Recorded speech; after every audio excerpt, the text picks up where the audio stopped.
ఈ 7 బిల్లు కూడా శాసనమండలిలో ఆమోదం పొందేయండి. ఇప్పుడు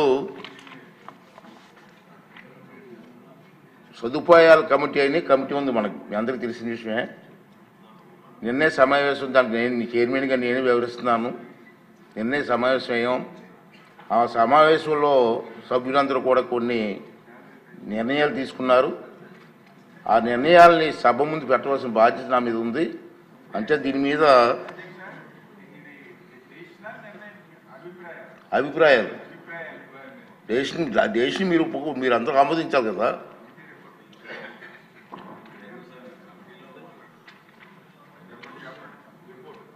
ఏముంది తప్పంది సార్.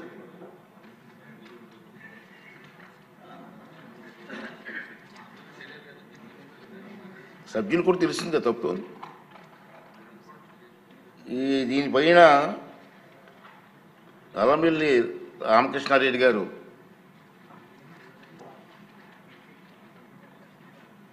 నేను కమిటీలో మాట్లాడాం కదా సార్ ఎమ్మెల్యే సదుపాయాల గురించి.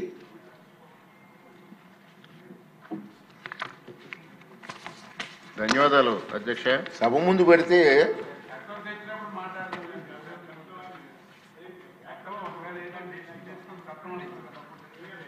అప్పుడు చేద్దామండి. నేను ఇప్పుడు జస్ట్ తెలియజేయడం తప్పే ఉంది.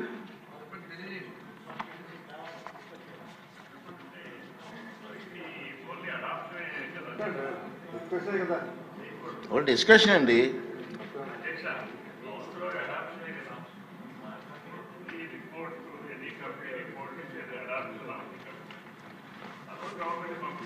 గవర్నమెంట్కి పంపించడం కోసం మీ ఆమోదం పొందుతున్నామండి. సభలో మీ ఆమోదం పొంది గవర్నమెంట్ పంపించాలని నా ఆలోచన సార్. మీ ఒపీనియన్ చెప్పండి సార్. మీరు సీనియర్ సభాపతిగా చేశారు. What is your opinion? Thank you sir. Sir నా అభిప్రాయం సార్, నార్మల్గా మనం కమిటీ రిపోర్ట్స్ సభ ముందు మనం ప్లేస్ చేసినప్పుడు మీరు తీర్మానం చేసేస్తే సరిపోతుంది సార్. ప్రభుత్వం దాన్ని పరిశీలించినాక మళ్ళీ ఇమీడియట్గా మీకు రిపోర్ట్ ఇస్తారు. అంటే సభలో కాకుండా అవును సార్, కమిటీలో పేపర్స్ ప్లేస్ ఉన్న టేబుల్గా మీరు అనౌన్స్ చేయండి సార్, సరిపోతుంది. అంటే సభ్యులందరికీ వివరణ వస్తుంది కదా. ఇచ్చారు కదా సార్, ఒపీనియన్స్ ఆల్రెడీ ఇచ్చారు సార్, రిప్రజెంటేషన్స్ కూడా తీసుకుని తయారు చేశారు సార్. అవును, అందుకనే దయచేసి మీరు as papers laid on the table మీరు అనౌన్స్ చేస్తారు. అంటే నా ఆలోచన ఏంటి సార్, సభ ఆమోదం పొందిన తర్వాత గవర్నమెంట్కి పంపిస్తారని నా ఆలోచన.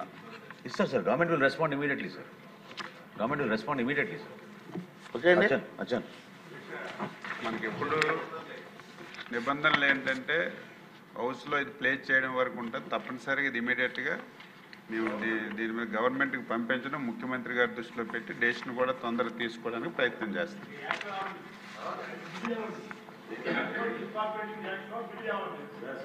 తెలుసు, అందుకే ముందే చెప్పాను. ఇది మనం ముందే చెప్పాను. ఇది ఒకవేళ మనం డెసిషన్ గవర్నమెంట్ తీసుకుంటే బిల్లు కంపల్సరీ రావాలి. బిల్లు వచ్చేటప్పుడు ఇంకా అభిప్రాయాలు చేసి అందులో మార్పులు చేర్పులు చేసి ముందుకెళ్ళొచ్చు. తప్పనిసరిగా గవర్నమెంట్ ఒప్పుకున్న తర్వాత బిల్లు వస్తుంది. అదే ఇప్పుడు గవర్నమెంట్కి గవర్నమెంట్ అంటే ఇమీడియట్గా ముఖ్యమంత్రి గారి దృష్టిలో పెడతాం. నివేదికను పంపిస్తున్నారు, ప్రభుత్వానికి ప్రవేశపెట్టారు సార్. Okay sure.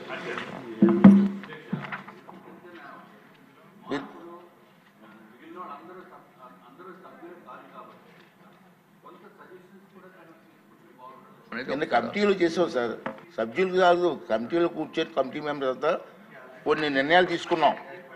ఆ నిర్ణయాలు పంపిస్తాం sir. Don't make it controversy అండి ప్లీజ్. చాలా మంది ఇబ్బంది పడుతున్నారు, దానికోసం మాట్లాడడం. కాంట్రవర్సీ వద్దు. మీరు చెప్పండి. అధ్యక్ష, సదుపాయాల కమిటీ తొలి నివేదికని సభకు సమర్పిస్తున్నాను. ఈ కమిటీ సిఫార్సులు క్లుప్తంగా సభకు వివరించే ప్రయత్నం చేస్తాను అధ్యక్ష.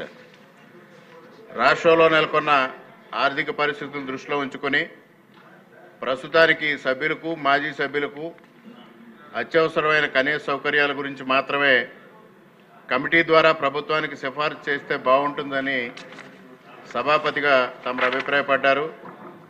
తదనుగుణంగా కమిటీ సభ్యులు వివిధ అంశాలను కూలంకషంగా చర్చించి ఈ క్రింది అంశాలని ప్రభుత్వానికి సిఫారసు చేయాలని నిర్ణయించడం జరిగింది అధ్యక్ష.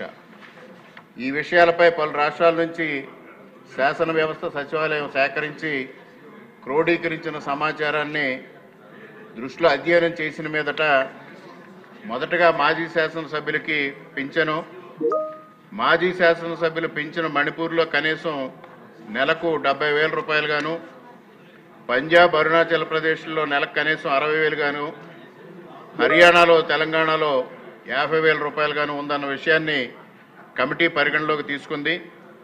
ద్రవ్యోల్బణాన్ని దృష్టిలో పెట్టుకుని కొందరు మాజీ శాసనసభ్యుల ఆర్థిక స్థితి అంతంత మాత్రంగా ఉన్న వాస్తవాన్ని పరిగణలోకి తీసుకొని ఆంధ్రప్రదేశ్లో మాజీ సభ్యుల కనీస నెలసరి పింఛన్ని 30,000 నుంచి ప్రస్తుతానికి 50,000 గాను పెంచాలని, గరిష్ట నెలసరి పింఛన్ను 70,000కు పరిమితం చేయాలని కమిటీ సిఫార్సు చేసింది అధ్యక్ష. అదేవిధంగా వైద్య సదుపాయాల విషయానికి వచ్చినప్పుడు ప్రస్తుత మాజీ సభ్యులందరికీ అఖిల భారత సర్వీస్ అధికారులతో సరిసమానంగా వైద్య సదుపాయాలు కల్పించాలని కమిటీ సిఫార్సు చేస్తుంది అధ్యక్ష. అదేవిధంగా జీతభత్యాల సవరణ గురించి సభ్యుల జీతభత్యాలు చివరిగా 2016లో అంటే 9 ఏళ్ల క్రితం సవరించడం జరిగింది. మారిన పరిస్థితులకు అనుగుణంగా తగు సమయంలో ప్రభుత్వం ఈ కమిటీని సంప్రదించి సభ్యుల వేతనాలను భత్యాలను హేతుబద్ధం చేయాలని కమిటీ సిఫార్సు చేసింది అధ్యక్ష. ఓకే ఓకే అండి, సభ్యులు వివరణ ఇచ్చారు. సదుపాయాల కమిటీ నివేదిక సభా సమక్షంలో ఉంది. ఈ నివేదికకు అనుకూలంగా ఉన్నవారు అవుననండి, వ్యతిరేకంగా ఉన్నారు కాదనండి.